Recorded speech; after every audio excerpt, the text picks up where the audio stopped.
Clouds TV, empowering lives. Stages that you will have to understand them, ndio uweze kujua kwamba you have grown. Spiritually you have grown because you can grow. Unaweza kuwa mwili ni mkubwa, unaweza kuwa kichwa ni kubwa, unaweza kuwa unaona kama uko lakini you are not there. Bwana Yesu asifiwe sana. So we are trying to make it understandable. We are trying to make it that we can be able to move in a direction ya kujua kama kweli wewe hii live uko nayo kama umebadilika, ama ni ile live tu ya kulala, unajulikana, unaonekana, watu wanakuona ngweni kimutu kikubwa, wanakuona unajua kuongea vizuri, ukishika microphone watu wanatetemeka. Kanisa kama hii unakuta unajua you are able to mobilize people, to ask people to come. Literally ukijunguzwa tena unajipata spiritually you have not grown. Na kuna watu wengi tu kama hivyo. Kama mimi nilikuwa najiaccess vizuri na kaona sasa hivi ile level niko nayo na mahali nimefika. Nilifanya mahesabu nikaona mwaka moja na nusu iliyopita nilikuwa mjinga sana. Kwa sababu sikuwa naelewa ni nini nafanya kwenye huduma. Sikuwa naelewa hata kuhubiri. Maana mahubiri yangu ilikuwaga ingine ya vita kwa sababu ya ile hasira. Nilikosewa na Mary. Sasa Mary wakati alinikosea, hiyo ninakuja naileta hapa kwa pulpit. Nilikosewa na Kenya Jui, nitaileta wapi? Hapa kwa pulpit. Hata mkifanya namna gani, mimi nitaendelea kuhubiri. Sasa unashindwa, hiyo unakufanya namna gani na kuhubiri imeingiliana wapi? Ndio nakuja kujua ya kwamba ulikuwa bado wewe ni mchanga. Hauko unajua. Na mahubiri mengi unakuta imekuwa ni ya vita. Na ndio maana watu wengi wamekufa kwenye churches. Watu wengi wameuliwa. Maana mimi kama mimi ambao nimepatiwa mandate nikuwe hapa, ninaanza kushambulia huyu, lakini mafundisho ile nilitengeneza hapa. Nilitengeneza mafundisho kwa sababu ya ule mama, kwa sababu alinikataa jana. Nilimuita kwa ofisi nikamwambia unaonaje hii maneno? Naye akaniambia apostle, ninakuheshimu sana. Basi na mimi nikajua kesho masomo ni yako. Hata mkikuja hapa hamutaki kutii mafuta, maana nyinyi wakaidi katika jina la Yesu, hakuna mahali mnaenda. Lakini hakuna mafundisho. Ni ile kitu nilifanyika jana. Nakuja na kuangalia, naona unakaa kagari mzuri, nimeona kivuguo yako kwa mesa ni ya Mercedes, na kutolea unabii na kuambia baba ananiambia kwako kuna majenesa kama 3. Bwana anasema usipotenda jambo sahihi.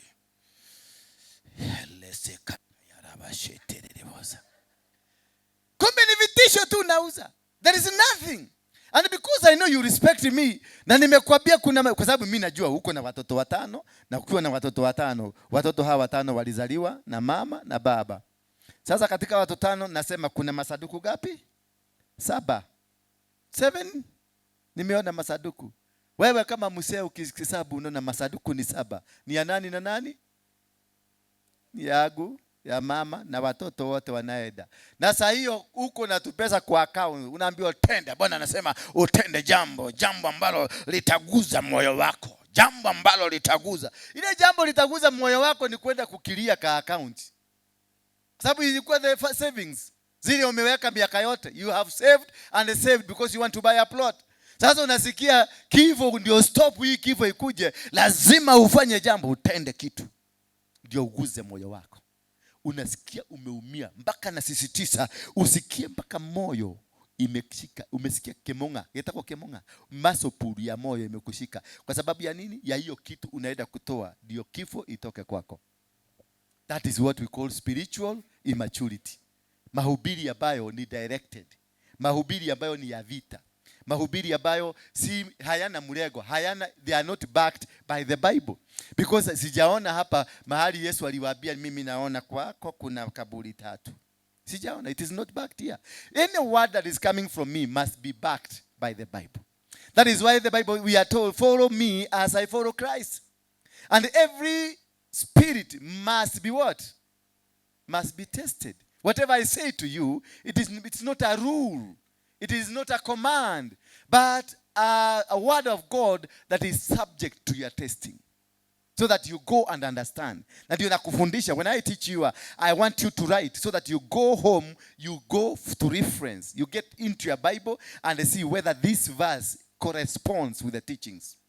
Bwana Yesu asifiwe sana. But when you make me your idol, that whatever I'm saying, that is God is saying, no, you have killed yourself. It means you are not grown maturely. You are not grown spiritually. For you to grow much spiritually, unaandika. Ukitaka kwenda kanisa ambayo imekuwa maturely, na ukitaka kujua mtu mwenye ni mature na amekuja kwenye nyumba ya Mungu, anakuwa na kalamu na kitabu. Angalia neighbor, muulize, uangalie kama ako na kitabu. Wewe usimuulize kitu, angalia tu, muangalie. Ukiona hana kalamu na kitabu, kuna kitu imekosekana kwake. Because you came to be taught the word of God. Kama ulikuja kufundishwa neno la Mungu, lazima ukuwe na mahali pa kuandika. Lazima, because you need to go home, uende ufanye reference, uende uangalie, tena ufanye uchambuzi zaidi, ndio uelewe. Lakini kama unakuja hapa kusema amen, pokea gari, amen, pokea shamba, amen, pokea matunda, amen. Sasa nakwambia pokea gari. Nani alikwambia kuna gari ya mtu imeacha kwa barabara? Ni nani huyu aliwacha gari yake barabarani? Ndio nikwambia pokea kifunguo ya gari. Itoke wapi? Na magari ni waidi wanauza. Itoke wapi? Na gari lazima itoke Japani, itoke Uingereza, itoke Jerumani, iteremuke hapa. Na haikuteremshwa na Indian Ocean. Iliwekwa kwa beli na mtu alienda akanunua, akailete hapa. Sasa nimekuambia pokea Mercedes. Na unajua kweli Mercedes comes from somewhere. And then unaanza pokea. Pokea. Pokea. Hiyo ni ujinga. Inaitwa spiritual ujinga. Hiyo ni ujinga fulani ambao hujielewi. Because there is no way. Pokea shamba, tekea title ya shamba. Umesikia wapi mataito zimeangushwa kwa barabara? Ndio uende na uanze kupokea, nimepokea. In the mighty name of Jesus nimepokea. I possess. What are you possessing?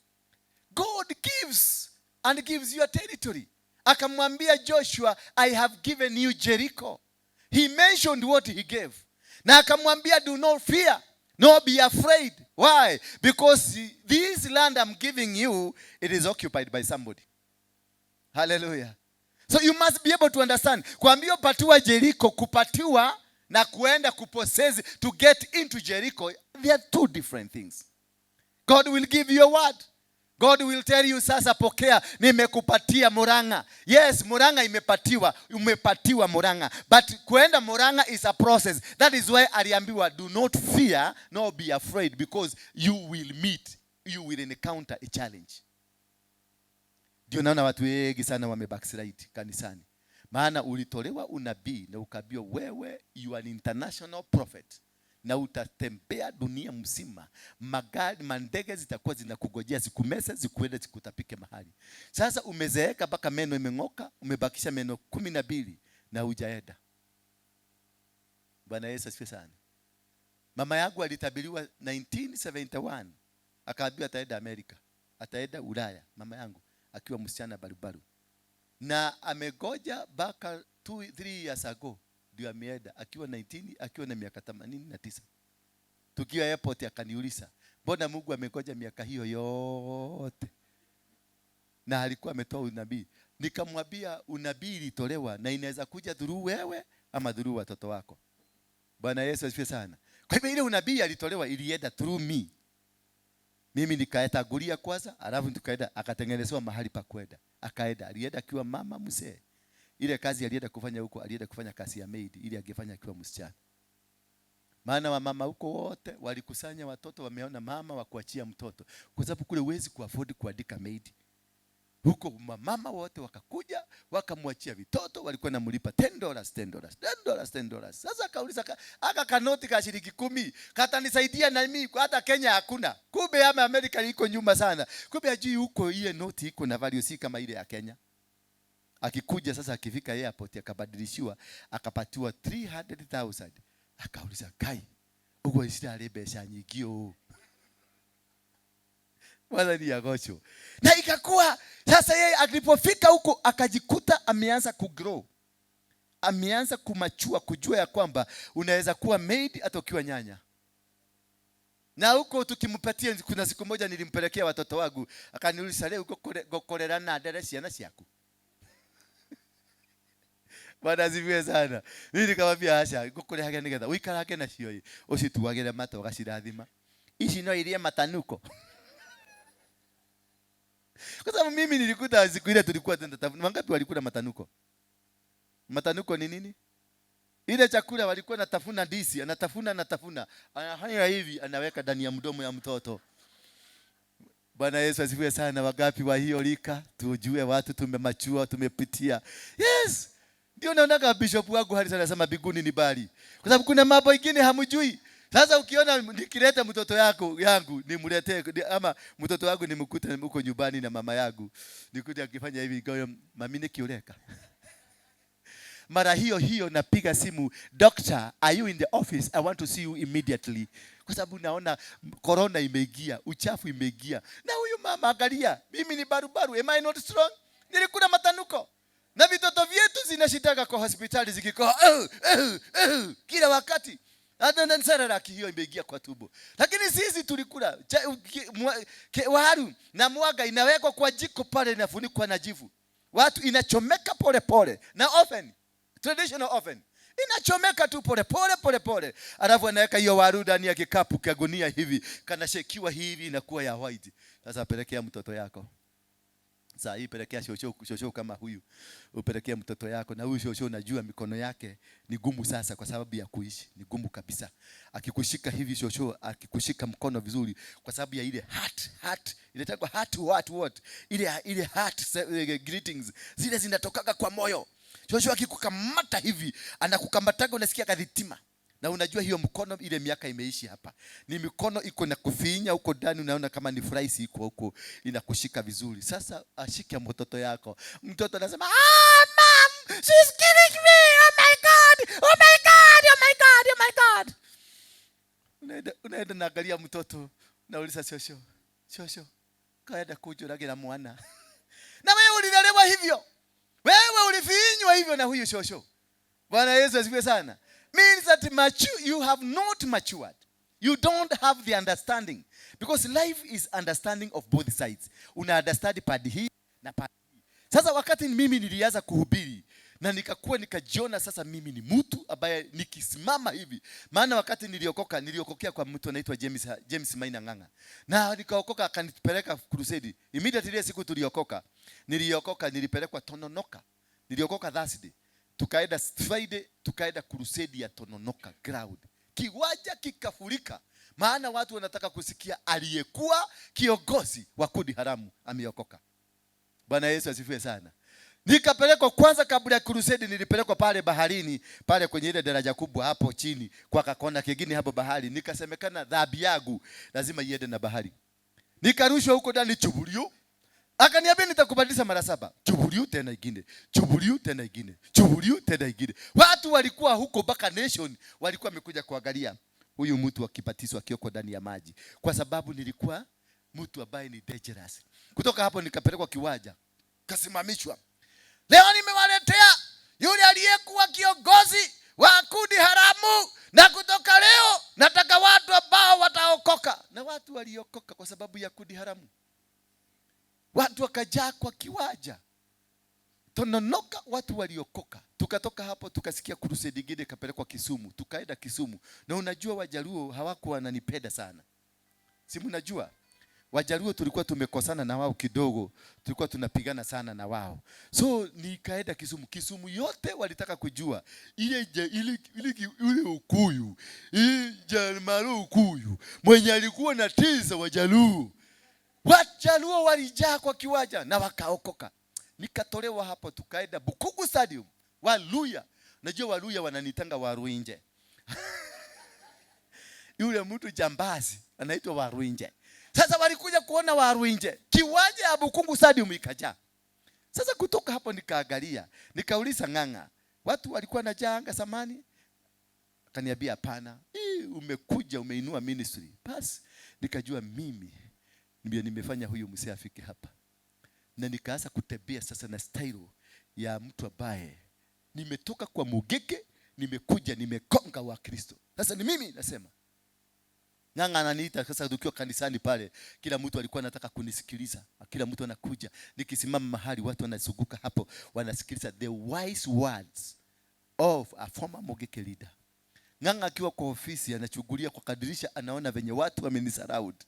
Anatumana niito na mwambie ngoja kidogo nimalizane na hawa watu. Ng'ang'a anaangalia na anaenda anaambiwa, anasema ngoja kidogo amalizane na watu. Ng'ang'a anachungulia tena, anaona watu wanaendelea kuongezeka. Alafu anaona wamama na vibeti kufungua kibeti na apatiwa kakitu, akapatiwa kakitu. Ng'ang'a anachungulia pale, anaangalia venye pesa zinatoka. Na alikuwa kwa nini kanisani, sadaka venye anaihesabu, anaona sadaka ikutolewa. Venye naona mikono inatembea pale, jamaa anaona sasa mpaka nimekuwa ni kama niko na ihoha hapa hivi. Kwa maana pesa inakuja na rusha. Nikuje na kuja na rusha. Sasa Ng'ang'a alipojaribu kuzungumza na mimi, namuonyesha sasa, kwa sababu wazi mimi najua crusade ni mimi najaza. Na hapa tu mimi ndio nimekupatia kiwanja, kwa sababu hapa amejenga hii kanisa, ilikuwa kiwanja yangu. Na hapa 3 mimi ndio nimefanya hii kanisa, because alikuwa pale Bavesh basement yuko chini kanyumba kadogo kama haka. Hiyo pilo na hii. Sasa kanisa imekuwa kubwa, watu wamejaa kanisani. Sasa mimi nikaona nini kama si mimi, huyu mtu hakuna. Sasa nilikuwa natembea nikiangalia Ng'ang'a akizungumza na mimi. Sasa mpaka nikaanza kujipinda. Hapa spinal cord yangu ikarol hivi ikakaa jinsi ya kiongozi anafaa kukaa. Okugagate ya munene. Sasa ananiangalia, anashindwa, kwa sababu ninasema hivyo mbele ya watu ndio watu wajue ni mimi. Kama si mimi, huyu mtu hangekuwa hapo. Amehangaika hiyo miaka yote 10, amehangaika bila kuwa na mshirika wengi. Sasa sasa hivi utakuja kuniambia Kimani? Ng'ang'a kakasirika, anapanda huko juu, anateremka huko chini, tena anapanda huko juu, anateremka huko chini, tena anapanda huko chini. Anaona naingia kwa gari, nilikuwa na tugari tuwili tugine twa kunifuata, na niko na majeshi yangu ya kunipeleka kwa barabara. Unaona watu washirika baraka, wale wazee wa kanisa kama hawa ndio wanaenda kunifungulia barabara pale, kwa sababu ni mkubwa. And that was mimi nikuangalia hivi, nikaona kweli I have become that leader. I have become. Kumbe niliambiwa ukiokoka Mungu anakubadilishia maisha. Nikaona maisha yangu imebadilika. Therefore I have no reason. Ng'ang'a has no mandate to come and speak to me. Ananiambia nini? Bwana Yesu asifiwe sana. Agejira atia. Ndio atomie, ndio amudhamirie. Agejira atia. Mpaka nikaanza kuangalia, mpaka unajua watu wakiongezeka tugo tunabadilika. Nikaanza kuona ni kama si mimi, hata nguo zake hazikibadilika. Bwana Yesu asifiwe sana. Na sasa hiyo ninaongea kama kichwa imekaa na jicho na mdomo zimekaa style nyingine ya marigo. Kumbe I was a spiritual baby. I didn't understand that it is for Ng'ang'a to be where he is, it is a process. For Ng'ang'a alitembea na baiskeli, alikaniambia story. Siku moja aliniita tu akaniambia tuende tukakule kanyama pale Serena Hotel. Ndiye akaanza kunipatia story venye alianza, venye huduma yake ilianza. Alikuwa anavaa maguo kikaratasi kwa baiskeli. Anatembea huko ananyeshewa. Akaenda akaiweka kazi yake kabomolewa na kajo. Akafungua kanisa ikapigwa. Kafungua ya pili ikapigwa. Kafungua ya tatu ikapigwa. Bwana Yesu asifiwe sana. Akaniambia it has been a struggle. Akaniambia alipatiwa siku moja gari na mtu, akampatia gari. Mtumishi eda. Akanipoitengeneza msuri, yule mtu akakujia gari yake. Sasa mimi sikuwa najua ananiambia young boy, todie kahora. Eda pole pole. Hata wewe siku moja you will come to see this. Kumbe hii platform ambayo ako nayo ameilipia kutoka Bali. Ameitembelea. He has paid the price. And paying the price, it is a mortality or a situation that brings you to understanding your maturity growth. If there is no record, kama hakuna karekodi hata kadogo kwako katika maisha yako, karekodi kwenye marriage yako, karekodi kwenye kazi yako ya biashara, karekodi kutoka mahali umetoka, watu wanafuata huyu mtu alikuwa, alienda, akakua, akapanda, akashuka. If there is no such record, then you are spiritually baby. Bwana Yesu asifiwe sana. It doesn't matter how unajua kutabiri. Kwa sababu nilitabiria watu na maneno ilikuwa yanafanyika. Sasa kwa hiyo nikiwa mchaga wa maneno. Na kuambia Bwana ananiambia unaenda kubarikiwa. Mtoto wako ataenda ng'ambo. Haleluya. Unasikia? Mwingine anakuja na ninaona unaenda kubarikiwa, kuna kazi fulani imefunguka, unaenda kuitwa na ango yako anaita. And I was accurate. Ango anakuita. Within 3 hours ango anakupigia simu na kuambia tengeneza makaratasi yako. Sasa Ng'ang'a anakujia wapi? Ng'ang'a kuna mahali ataingililia? Hakuna. Kama ninatoa unabii, yeye ni mapepo. Mpaka tukasema wachana msiatoe mapepo, sisi tunaachilia neno. Kumbe ni utoto wa kiroho ambao ulikuwa mwingi kwangu. Mpaka nikamwambia sasa mzee, wakati alifika mahali akasema this must come to an end. The day he tried to say this must come to an end, na mimi nikamwambia this must come to a beginning of a battle between you and mimi. Ndio ujue mimi na wewe nani mkubwa. Hallelujah. Ilibidi mpaka aende polisi. Akaenda polisi kusema my life is in danger. Kwa sababu mtu kama mimi kukuambia wakati huo, si mnajua tu mlisikia Bishop Harrison Ng'ang'a akiwaambia ati hata yeye aliogopa aliposikia Dora Waruinge ako kwa ofisi yake. Alipumua kwanza na akauliza Mungu, kawaje tana ihenya atia.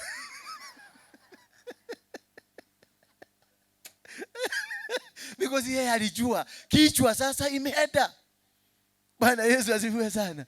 So wakati Ng'ang'a aliposikia na mwambia it is the beginning, tutaangaliana mimi na wewe tuone ni nani. Because I knew the crowd behind you. Ni crowd yangu. Mahali huko ni shamba yangu. Ile mabati umejenga ni mimi source. Bwana Yesu asifiwe sana. And that is the beginning of your downfall. When you reach that point, it becomes the beginning of your downfall. That is how you are destroyed. But how do you know you are growing maturely? How do you know? Inakujaje mpaka unakuja kujua? Nimestruggle kutoka 2007. Struggling from then. Kujaribu kutafuta bearing. Kujaribu kutafuta direction in bad gani. But ikakuwa more, and the more I got inside, the more I became so much confused. The more my everything was destroyed. The more I became arrogant. The more I became ignorant of everything. Nothing that succeeded in my life.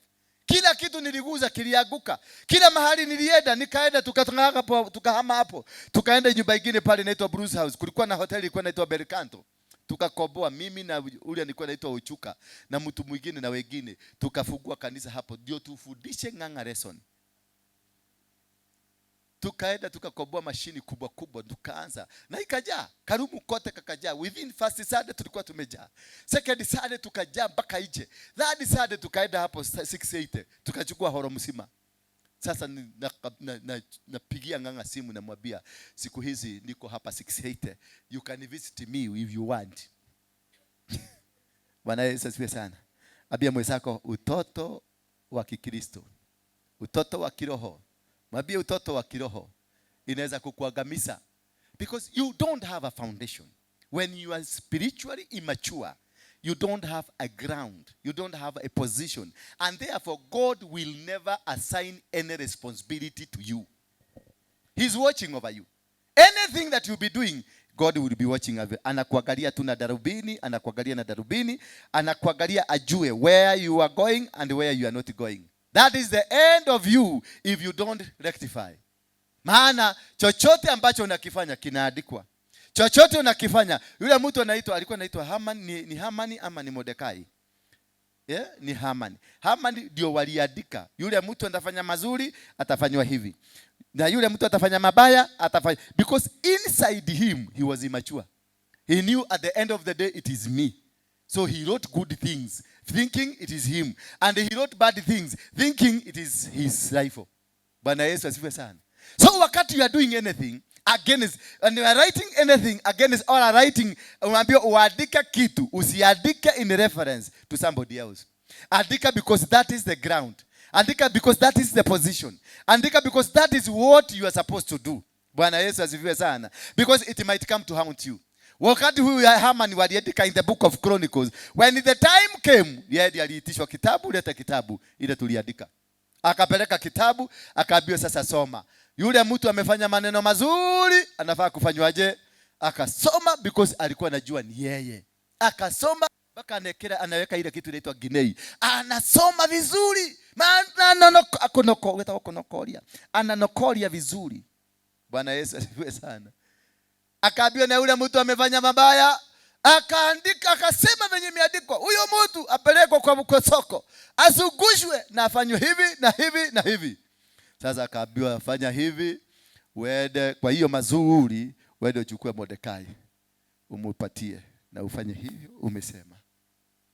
Alipomaliza akaambiwa sasa na hiyo ingine baya ufanywe hivyo. Bwana Yesu asifiwe sana. Maana hizi vitu zote aliziandika, na waliziandika when they were immature.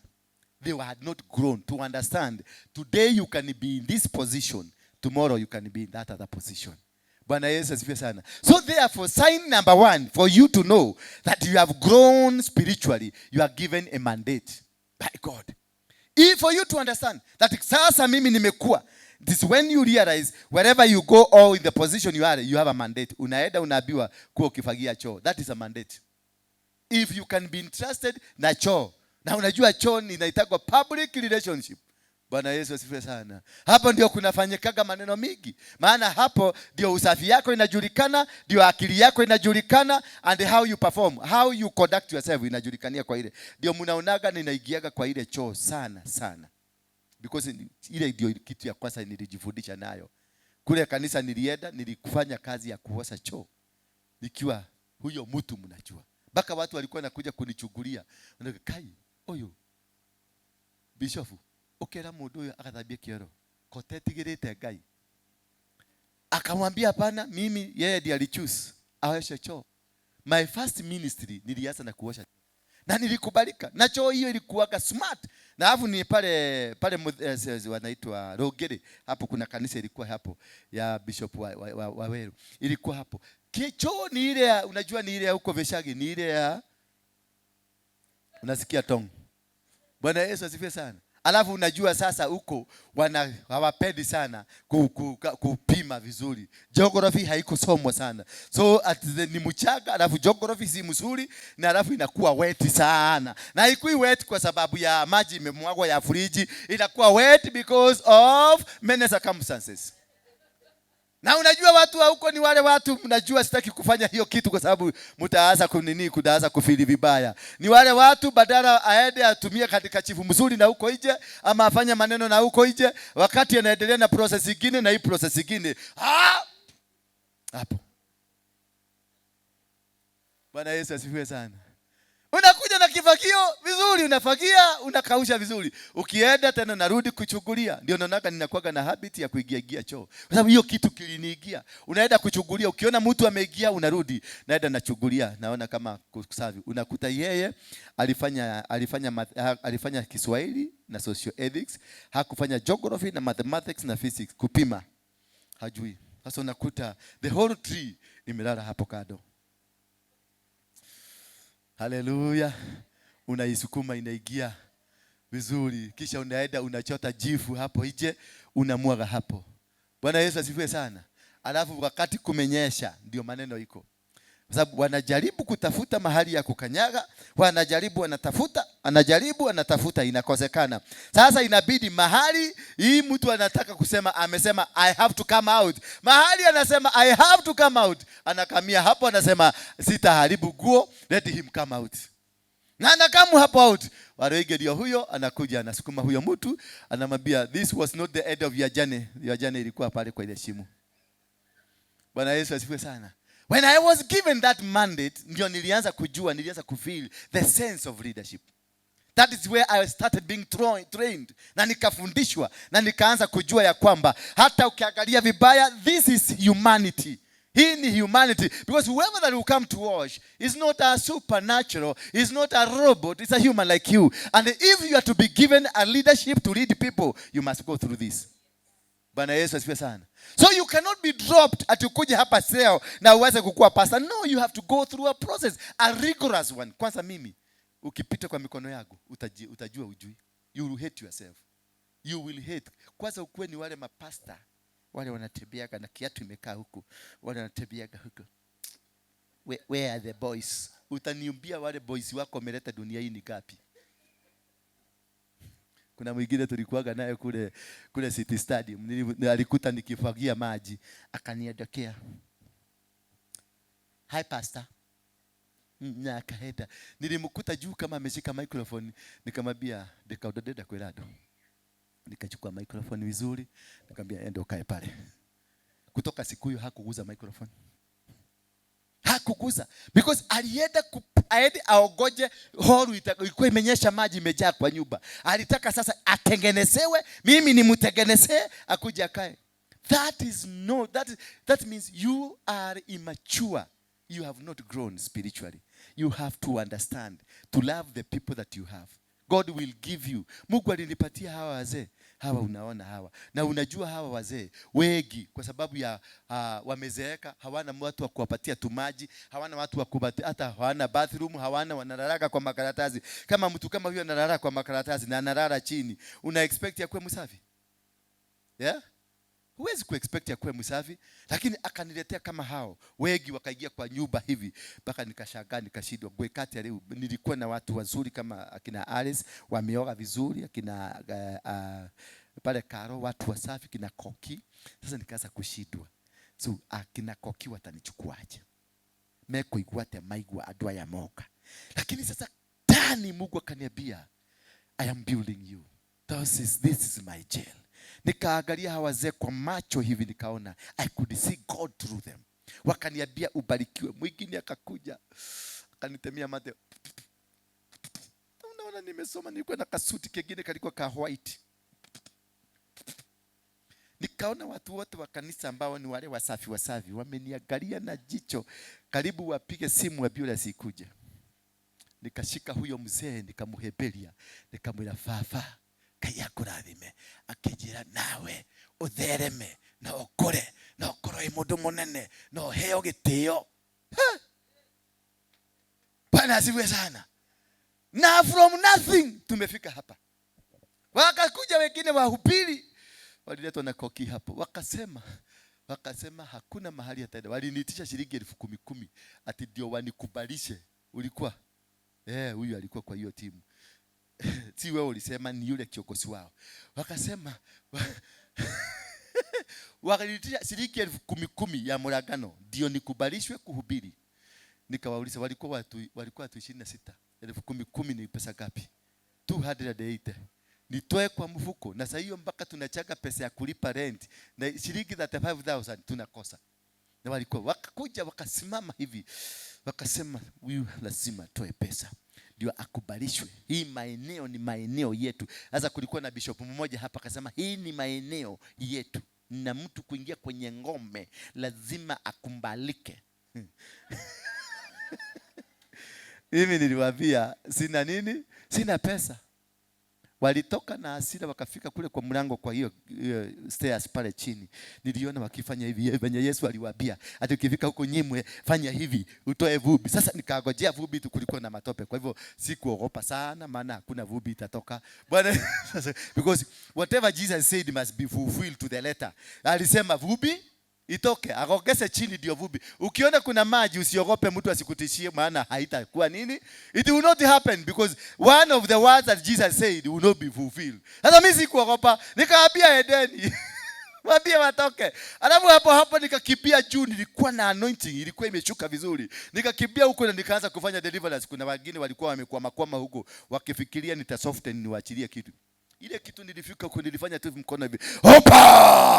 Wote walianguka mpaka chini kwa stairs. Mademoni zikaanza kutoka. Nikajua. Mpaka walivuja mesa, ilikuwa mpya. Mesa ya glass ilivujika. Na hao walikuwa wananiitisha shilingi 10,000. Hao walikuwa ni mapepo, ilikuwa ndani yao. Bwana Yesu asifiwe sana. Sasa wakati wengine nikawaita, wakati tulikuwa tunafungua hapa. Mwamu kujua ni kwa nini nilikuwa nafanya. Niliwaita hao wote. Nikasema mlisema sitaenda bali, hapa ni wapi? Kwa sababu gani? Kwa sababu ya hawa wazee, hawa na uchafu yao na kunuka kwao na takataka zao. Hawa walikuja wakanishikilia, wakaachilia baraka, wakaniambia kanyaga hii barabara na Mungu atakubariki.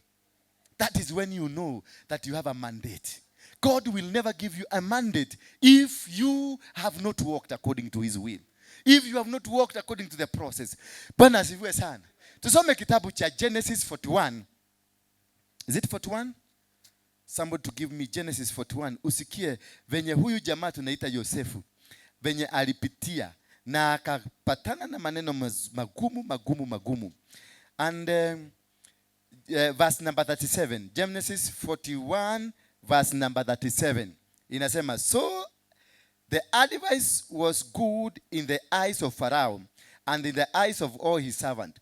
And the Pharaoh said to his servant, can we find such a one as this man, in whom the Spirit of God, in whom is the Spirit of God? Then Pharaoh said to Joseph, inasmuch as God has shown you all these, there is no one as discerning, as wise as you.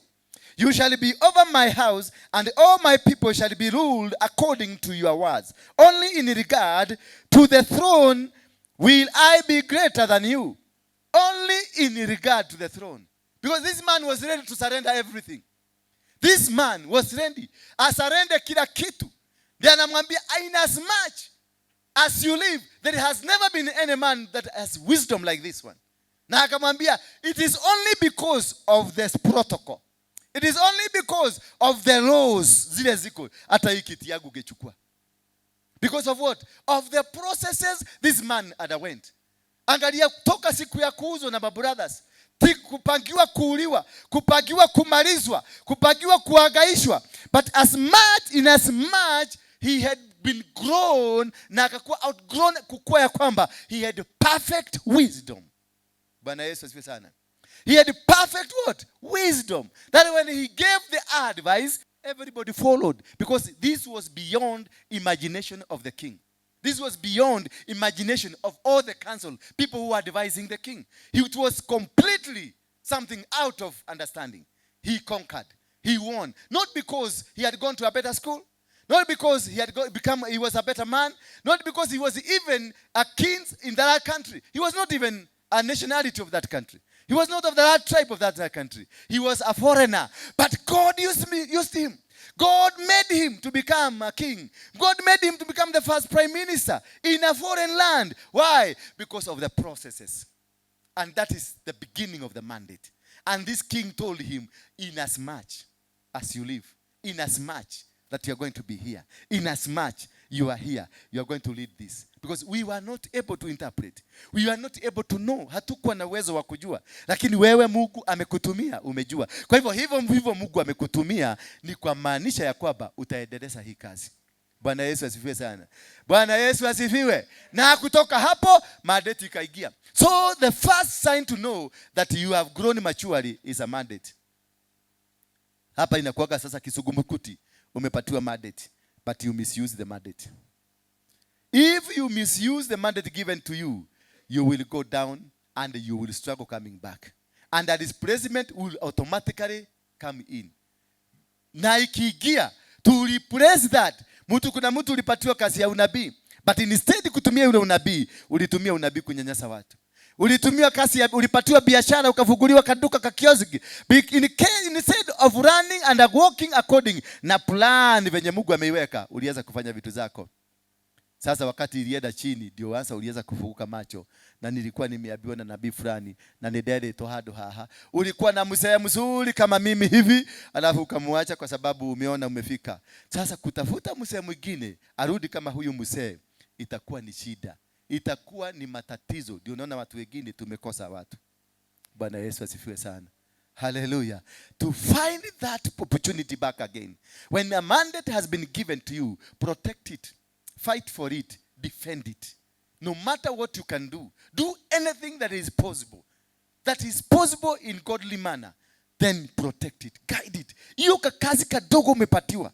Hiyo ka responsibility hata kama ni ya kuosha choo. Mimi hakuna siku hata moja nilikubalisha mtu mwingine aoshe choo. Labda nikuwe si yuko. Niliprotect kazi yangu na ilikaa mzuri. Na hiyo choo baka ilijulikana. Na kwa sababu ya usafi ya hiyo choo, watu wengi waliongezeka kanisani. Walisema hiyo kanisa ina choo mzuri. Kuna watu walitoa ushuhuda ati wakati nilikuja nikaangalia choo, nikaona ni safi, nikajua hata kanisa ni safi.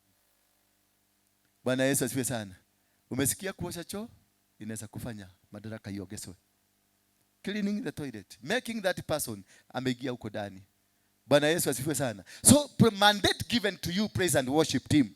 It is not from me. It is from God. That responsibility, there are people fighting for it. There are people yearning to find, where will I find such an opposition? There are people here wanaangalia wanaona ni kama mnaishiki biguni. Maana venye mnakaa vizuri sana. Wako mahali pale wanaomba tu na ale korono nyone kamweke. Na hiyo kusema na ale korono nyone, yani kama kunawezekana kukue na kamwanya kadogo pale. Na hizo viti zote unajua zimekaliwa na watu. Ni kumaanisha wewe utoke hapa ama ukufe ama uaguke ndio akuje hapa, because already the territory is captured. So maobiano ukisikia kiwa na arekoro, I wish I can find a place there. It is meaning anataka, kwa sababu anaona position yote imekuwa captured, yote imekamatwa, meaning kukufe mtu ama mtu akitoka kanisani ama ugojeke ndio akuje hapo. Kwa hivyo maombi ile wanafanya hapa kwenu si mzuri. Chuka na ujiobe sana. Bwana Yesu asifiwe sana. Chuka nafanya nini? Na ujiobe. Maana ukitereza kidogo uchomeke, utaona ule mara moja atakuwa hapo. Na akikuja hapo ataperform mpaka mnashindwa. Huyu ni ule alikuwa amekaa hapa chini. Na kwa nini tulimweka chini siku hiyo mingi hivyo?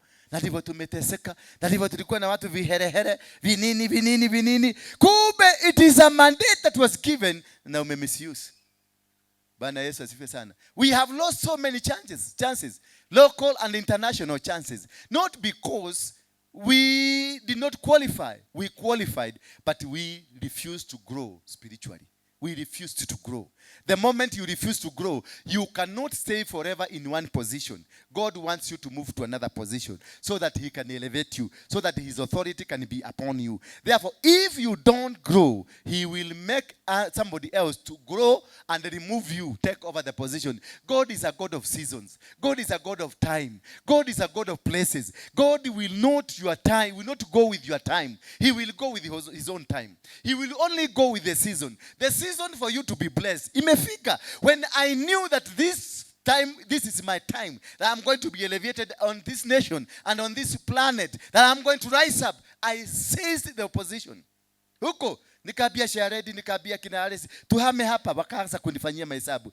Tutihota kuliha renti goku ya 40,000. Sasa wakanifanyia mahesabu mpaka madeni. Kumbuka hapa juzi maauctioneer walikuja. Nikawambia mnataka what are you adding up to? Wakaniambia tutige kwa bagudha mai, tuabe tuikaikayage. Sasa ukiangalia Alice ni mama sasa ako age ya ma 50 kwenda juu, mimi ni msee niko kwenye hiyo age. Angalia Koki ni mama anaenda kwa hiyo age. Sasa ni miaka itapunguka ama ni miaka itafanya nini? Tutabadilishwa miaka ndio tufufi hiyo kitu? No. So if you miss the chance that God has told you, now move, you move. Now go, you go. Because that is a season imefika. The moment you refuse to capture that moment, it will never come. And if this moment comes after 15 years, you'll have to wait another 15 years. Sasa imagine Koki. Sahi at her age, I'll go to another 20 years. Ndio hiyo kitu irudie. Kuna watu season ikikuja, season ya kubarikiwa na kagari inakujaga ama tupesa ama kubarikiwa inakujaga after 10 years. 10 years ndio iwa kiudo nigioka, unasikia kitu kimekuja. Kibro kimetoka America kimekuachia 5 million. Ukiangalia back 10 years kuna kibiashara ulifanya kikapatia 10 million. Ukiangalia back another 10 years unakuta kuna kitu in every span of 10 years. Because God works with those seasons. God works with the times. He does not work with your own principles. He has got his own principles. And he knows when to bless you and when not to bless you. And also he works with the maturity that is in you. If there is no maturity in you, then he will not bless you. So atalukisha hiyo. Na kama unaongojanga for 15 years ndio upate baraka, you now ikipita, you wait for another 15 years. That's why you have so many people stagnated and dead spiritually. Because you missed the chance. You missed that protocol of God. Because the protocol of God will not wait for you, and God will not adjust himself to fit you. He will come and amiachilia wingo ya baraka. Sasa wakati niliwaambia hivyo, wakaanza kuniletea kisugumkuti, nikajua nyinyi nitawaacha hapa. Nilikuja hapa na sikuwa na pesa, na nikaona nyumba, nikaangalia, nikaona this is where God wants me to be. Na nikaandika cheki, post dated check, nikapatia charity. Nikamwambia peleka kanisa, tuna pesa fegi, kwa sababu anajua, kwa sababu sisi wanapeleka pesa kwa banki, anajua hakuna pesa. Nikamwambia kuna pesa kwa banki, lakini uweke kwa hii date, waambie ni hii date. Kapatia 500,000 check na hakuna pesa kwa banki. Na umekuja umeanza kuambia hawa bomoeni hapa, bomoa hile, ngoa hile with zero. Sharedi alipotea. Sharedi alikuja baada ya miezi 3 hapa. Alisi sijui kama alikanyaga hapa. Karo alikuwa na maombi mingi na akatengeneza kazi za kutoka nje. Niko Nyahururu. Wote Koki niko Uganda. Wote walihama. Bwana Yesu asifiwe sana. Mimi nilikauka tu hapa, najua tutatoboa. Nikapatana na wakina bibi Steve, nikapatana na Waboy, nikaambia sasa twende kazi. Hapa ni naambia besha de nanyige, ni besha chiakwa itigero wone no. Sigeva. Sasa hiyo tukimaliza naambia no inagirie mhau. Niweke gari petroli twende nyumbani. Lakini kumbuka nilikuwa nimeandika check na nimeipatia date. That very day ya check kumachua, kwa akaunti yangu nilikuta 2 million shillings. 2 million, because I trusted God on his promise. I trusted God on his plan. And I showed my God, whatever that you are doing in my life, it is perfected in heaven. And therefore you cannot fail me. Because he said, I will never forsake you, nor leave you. And I will walk with you. Even if you walk in the valley of the shadow of death, I'm still going to walk with you. Even if everybody refuses to walk with you, I am going to walk with you. He told Joshua that go on, do not fear, nor be afraid. I'm going to walk with you. Akaenda Moses akamuuliza, akamwambia mimi sitoki hapa if I am not going with you. Naye akamwambia I have given you the mandate, just go. If you have the mandate, if you are spiritually mature. Na hiyo kanisa yetu ilikuwa ya members 16. Na kati ya hao members 16 tulifika hapa 6. Ni 7 ama 6 wale original. Tulifika hapa 6. Wengine walitoroka. Wengine walisema hiyo haibu hatuwezi kustahimili. Why? Because the level of maturity in them was not in the up to date. So until you mature, until you become grown up in the spirit, there is no responsibility that will be given to you. And even God will test you, will come and give you Elder Kemani hapa, anampatia mandate, chunga hii, angalia hivi. He is monitoring you. Kuna mandate zingine tunarushiago za kukuangalia kama umechua, na zinakuwekaka kwa kimoto. Unachomeka. Nini kanideo, ni kumalia dadi kanideo, nini kumadena makwa mabeli, ni kumalia dadi nini kumadena makwa mabeli. God is watching over you. He's waiting, he's listening. Because God gives you a mandate and then he disappears into the bush to listen on your voice. How you are talking. How do you talk over the mandate you have been given? How do you speak about it, for it or against it? Are you happy with the mandate God has given? Are you seeing God in whatever that he has given you? Because some of the God sometimes disappears. God is crazy. God will give you a responsibility na afuke simu aende Dubai. Kipiga simu nasikia mteja unayemtafuta hapatikani kwa sasa. Ama unasikia the network is not available. That is how God works. He is crazy, completely crazy. Na anakuachia watu wanakukodolea macho kodokodo. Anakupatia watu ambao hawana chakula. It is for you to think and to know when to do it. How to do it. Nitawapeleka watu gutora dua yako. Gwekate na dua ya. Kai gwekate. Gayo chureta. Athire Dubai. Agithina ku Hawaii na ku thiini na ku gicagikia na ku thiini. Ni kuasheraga. Unajaribu kumtafuta. Una Google map. No, nothing from him. Until such a time that you came to realize this was a mandate. And you remember, you go to Genesis chapter number 1 in verse 26. And God made a man and a woman like him. So, who am I? I am God. You do it. When you come to discover you are God yourself, you have the mandate on earth. You have the power and authority to recreate, to give birth, to bring up something. Then that is the day you will understand the mandate in me has matured. The spirit that is in me has matured. When I came here, I told God, this is where you are going to be worshipped. And I told God, mimi sijengi nyumba, sitengenezi, something lesser than what you have given me at home. Swezi. My benchmark is the house that God has given me at home. I cannot do a house lesser than mine. Siwezi kumwekea mabati. Siwezi kumwekea vitu vichokoro hivi. I benchmark to my house. Na nikamwambia Mungu, mimi nataka tu, nitakufanyia mambo mazuri hapa, nitatengeneza mzuri hapa, but what I want, it is not this one. I want land. There is a blessing that is associated with land. a land that belongs to you, a land that you build from down, because the foundation ambayo wale walijenga hii nyumba, the foundation you don't know it. You need to understand your foundation. You need to understand where you came from. You need to know. And because of this, immediately nilipomaliza kujenga, sikuambia watu hapa, lakini immediately nilipotengeneza hii, tukatengeneza ikakuwa mlimo mzuri, nikaona wachia akakuja akasema, "Oh wow." Nikaona Koki amekuja, "Oh, this is God." Nikaona Karwa amekuja amesema, "Wow, it was prophesied." Wow. Kumbe they will come to confirm on what was said. And then immediately nilipomaliza hiyo yote, Mungu akaniambia, "This is a bank, this is not a church. You are going to do a church for me." Sasa imagine huyo Mungu. Korwego kuingia mulire makofi maigana. Ajirete riu ino ni bengi. Na higo nginya tutieciritie uhoro wa guthondeka sako.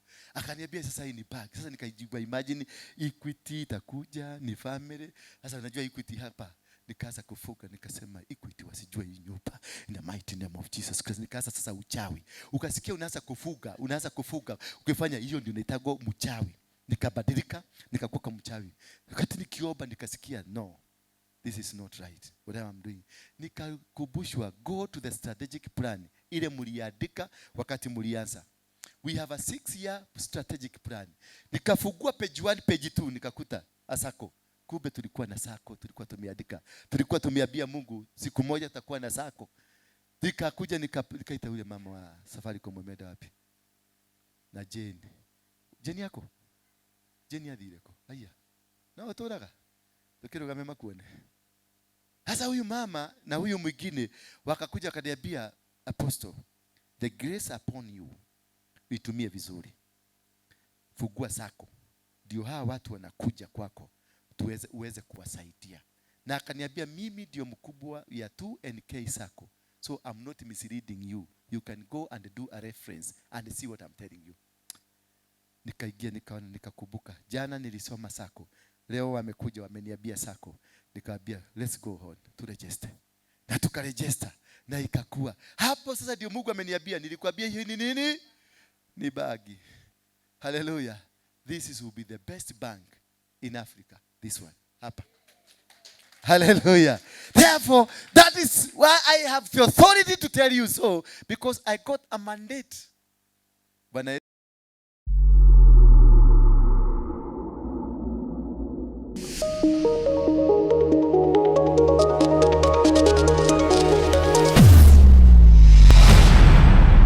Bethel Clouds TV, empowering lives.